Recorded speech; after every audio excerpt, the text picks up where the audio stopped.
ચૂંટણીમાં જે ભાજપના જ નેતાઓ ભાજપની સામે પડ્યા તેને લઈને હવે ભાજપ હાઈકમાન્ડ એક્ટિવ થઈ ગયું છે અને તેમને હવે ભાજપ હાઈકમાન્ડ ઘરનો રસ્તો પણ દેખાડશે।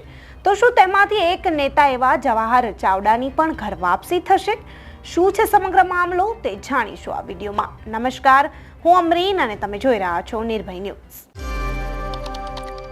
પેટા ચૂંટણીમાં ભાજપના પ્રચારમાં કંઈ પણ ન દેખાયા એવા પૂર્વ મંત્રી જવાહર ચાવડા હવે વિદેશથી પરત ફર્યા છે। જૂનાગઢ લોકસભા અને માણાવદર વિધાનસભાની પેટા ચૂંટણીના પ્રચારમાં ગાયબ રહેલા જવાહર ચાવડા હવે અચાનક જાહેરમાં દેખાયા છે અને ભાજપના ઉમેદવારોને હરાવવાના પ્રયાસો કર્યાના આક્ષેપો બાદ ગઈકાલે તેઓએ માણાવદરમાં તેમના સમર્થકો સાથે એક બેઠક યોજી હતી। તો આ બેઠકને લઈને ચર્ચાઓ થઈ રહી છે કે હવે કંઈક નવા જૂનીના એંધાણો થશે। જ્યારથી લોકસભા ચૂંટણીની જાહેરાત થઈ ત્યારથી જવાહર ચાવડા ભાજપની સભા, સરઘસ કે બેઠકોમાં કંઈ પણ હાજર રહ્યા ન હતા।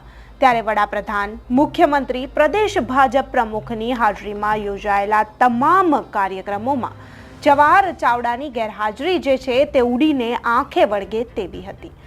તેવામાં લોકસભા વિધાનસભાની બેઠક માટે મતદાન પૂર્ણ થયા બાદ માણાવદરના ઉમેદવાર અરવિંદ લાડાણીએ પ્રદેશ ભાજપ પ્રમુખ CR પાટીલને ફરિયાદ પણ લખી હતી કે જવાહર ચાવડાના પુત્ર રાજ ચાવડાએ પોરબંદરના ઉમેદવાર મનસુખ માંડવિયા અને માણાવદરના ઉમેદવાર અરવિંદ લાડાણીને હરાવવા માટે બેઠકો કરીને કોંગ્રેસ તરફી મતદાન કરવાની અપીલો કરી। પક્ષ વિરોધી પ્રવૃત્તિ કર્યાનો પણ આક્ષેપ તેમના પર કરવામાં આવ્યો છે। તો તેવામાં ગઈકાલની વિદેશથી પરત ફર્યા બાદ જવાહર ચાવડાની મીટિંગ જે છે તે તેમના સમર્થકો સાથે યોજવામાં આવી હતી। તો આ મુલાકાત જે છે તે એક શુભેચ્છા મુલાકાત હોવાનું જણાવાઈ રહ્યું છે, પરંતુ આ બેઠક જે છે તે નવા જૂનીના એંધાણ દર્શાવી રહી છે। તો જવાહર ચાવડાની ભાજપના દરેક કાર્યક્રમ અને સભાઓમાં ગેરહાજરી, તેમના પુત્રની કોંગ્રેસને પાછલા બારણે મદદ અને હવે સમર્થકો સાથે બેઠક। તો હવે જોવાનું રહેશે કે લાડાણી વર્સિસ ચાવડાના કલેશમાં હવે શું નવા જૂનીના એંધાણો થાય છે અને શું ખરેખર પક્ષ વિરોધી પ્રવૃત્તિ કર્યાને લઈને જવાહર ચાવડાની ઘર વાપસી થાય છે? શું જવાહર ચાવડાની ભાજપમાંથી હકાલપટ્ટી કરવામાં આવશે?